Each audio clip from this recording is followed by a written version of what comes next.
विधानसभा 296 गोंडा सदर से जन जन के सेवक, गरीबों के मसीहा, विकास पुरुष बड़े भैया प्रतीक सिंह जी फिर से है मैदान में आप सभी जनता जनार्दन के सम्मान में। तो याद रखिए भाइयों, इस बार फिर से कमल का बटन दबाकर यूपी में भारतीय जनता पार्टी की सरकार लाना है और योगी जी के हाथों को मजबूत बनाना है। अपने बेटे, अपने भाई प्रतीक भैया को अपना विधायक बनाना है। सुशील मिश्रा अमेरिका जी के सपनों को सजाना है।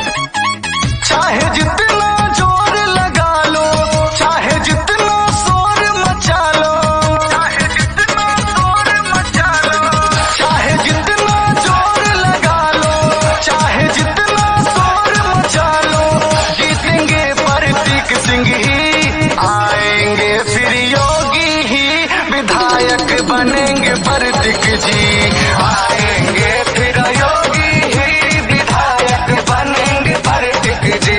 फिर से यही है योगी जी, विधायक बनेंगे प्रतीक ही, फिर से यही है योगी जी, विधायक बनेंगे प्रतीक जी।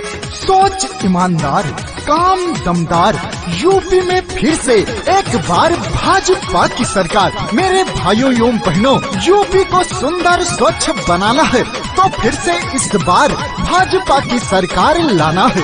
ये बड़े भैया प्रतीक सिंह और सुशील मिश्रा जी का कहना है। सबको पेंशन मुफ्त में राशन, सड़कों का है जाल बिछा, सड़कों का है जाल बिछा, सड़कों का है जाल बिछा। हर घर बिजली शौचालय है, ऐसा कहाँ कमाल दिखा।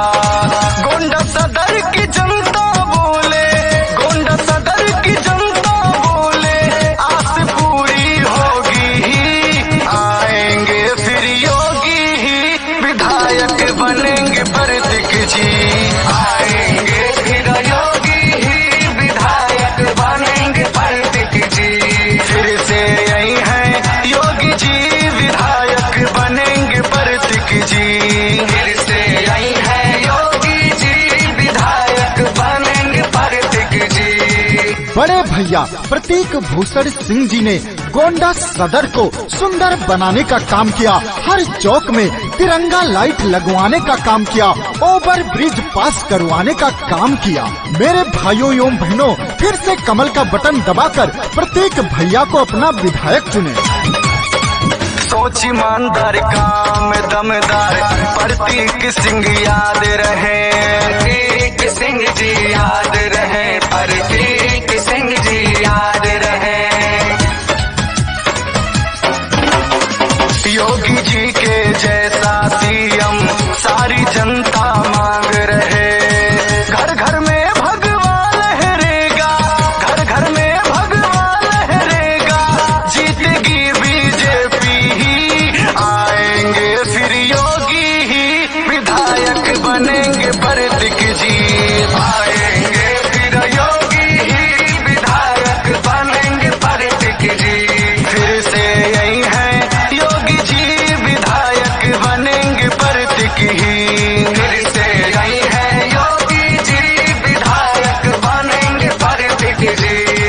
गोंडा सदर की जनता बोल रही है, जय प्रतीक तय प्रतीक। तो याद रखिए 27 तारीख को पोलिंग बूथ पे जाना है तो कमल का बटन दबाकर प्रतीक भैया को फिर से अपना विधायक बनाना है। गोंडा सदर की जनता से सुशील मिश्रा जी का यही कहना है। सुशील मिश्रा अमेरिका भैया का यही अरमान है, भैया का यही अरमान है, भैया का यही अरमान है।